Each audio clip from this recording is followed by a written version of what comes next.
Diferente a lo que planteaba Claudio del Pla al inicio del programa, queremos conocerla también, queremos saber cuáles son esas observaciones no tan fuertes que él hace justamente a lo que se planteaba desde el otro sector. ¿Cómo estás, Julio? ¿Qué tal? ¿Cómo te va, Mabel? Un gusto estar aquí de nuevo. Bien, muy bien. Contame un poquito, ¿cuáles son estos cuestionamientos donde vos decís que Claudio del Pla redobla la apuesta de Gustavo Sáenz, ¿no?, del gobernador?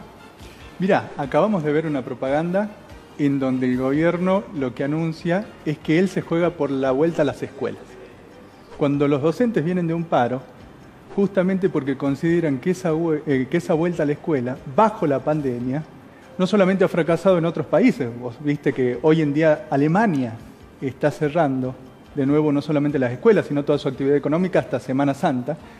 Otros países ha pasado lo mismo. Cada vez que se abrió la escuela, lo que pasó es que hubo un acrecentamiento de contagios, y en Salta, en este periodo, ya tenemos una duplicación de contagios en relación a los contagios que había hace 2 semanas, 3 semanas.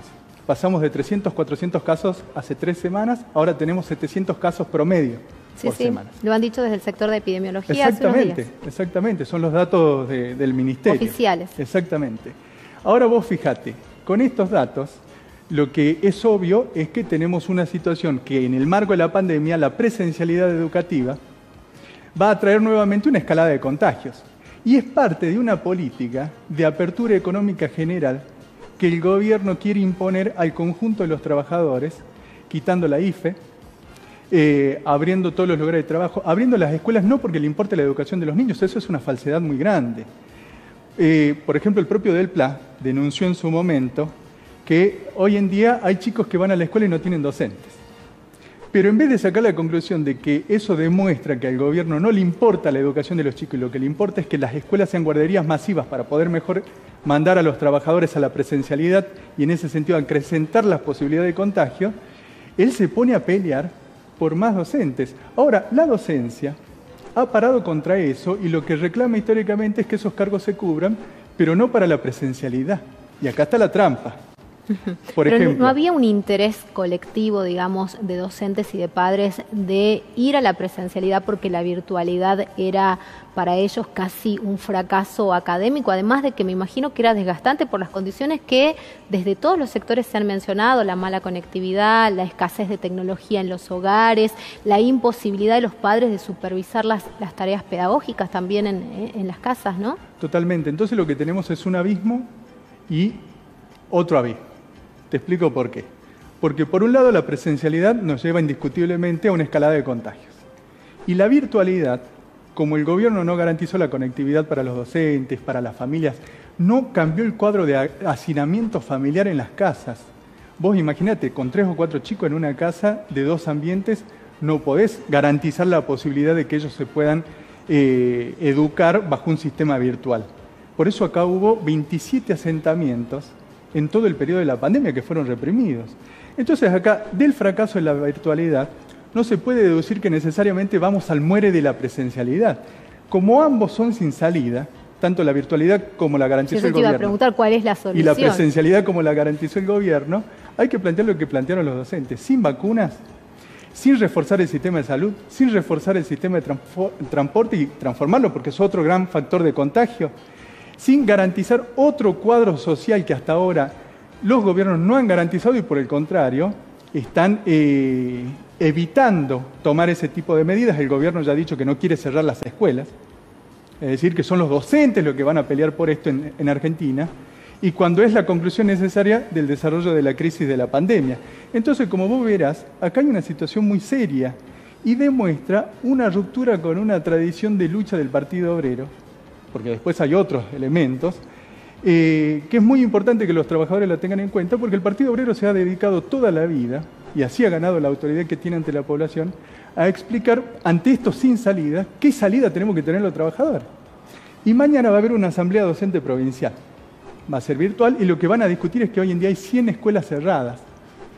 Y están cerradas porque el gobierno fracasó en su propio plan de apertura, pero el gobierno quiere abrirlas, y quiere abrirlas como sea. Y son los docentes los que enfrentan esa situación.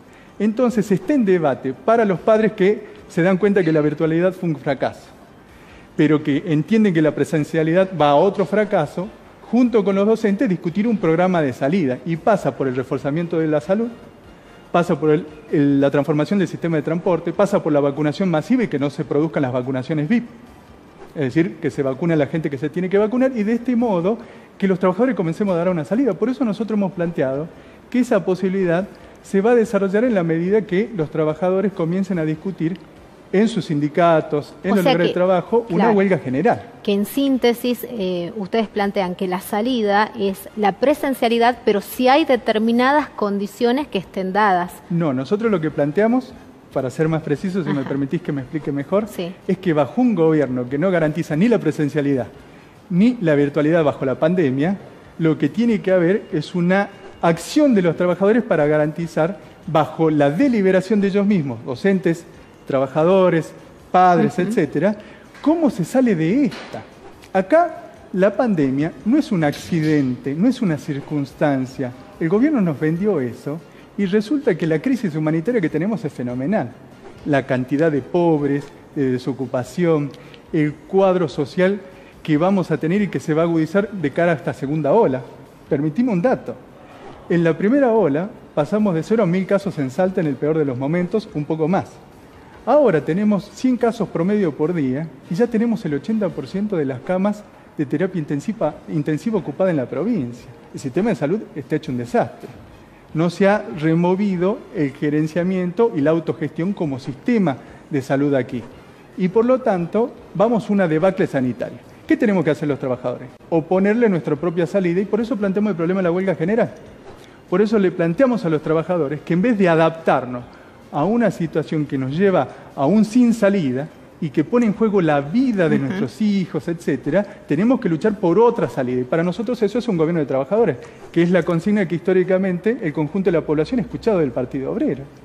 Bueno, quedó claro. Entonces, justamente la organización, ustedes plantean que la organización de los trabajadores es la que va a dar la verdadera respuesta de lo que se necesita para afrontar cualquiera de estas circunstancias, ¿no? Porque han fracasado los gobiernos, claramente. Julio, cortito, decime, ¿qué es lo que está pasando? Había un fallo que también lo he mencionado con Claudio El Pla, de la Cámara Nacional Electoral. ¿Qué me puedes decir acerca de eso? No, que ese fallo omite el fallo del juez Babio, que rechaza el planteo de ellos cuando fueron removidos. ¿Por qué fueron removidos? Primero le quiero explicar a la población, algunos se acordarán. Ellos se fueron del PO hace 1 año y medio. Como se fueron del PO, los organismos partidarios no podían funcionar y tuvimos que removerlos. Cuando se fueron, en vez de recurrir a las instancias partidarias, reclamaron al juez Babio. El juez Babio le dijo, miren, para ejercer el derecho a defensa hay que ir a las instancias partidarias, es decir, que ellos son los que tenían la posibilidad de ejercer ese derecho, no quisieron, recurrieron a la justicia. Apelaron el fallo, fue a la Cámara Electoral Nacional, ahora vamos a apelar a la Corte de Justicia, porque nosotros defendemos antes que nada la autonomía del partido y las instancias que nunca se le negaron y que ellos no quieren ir.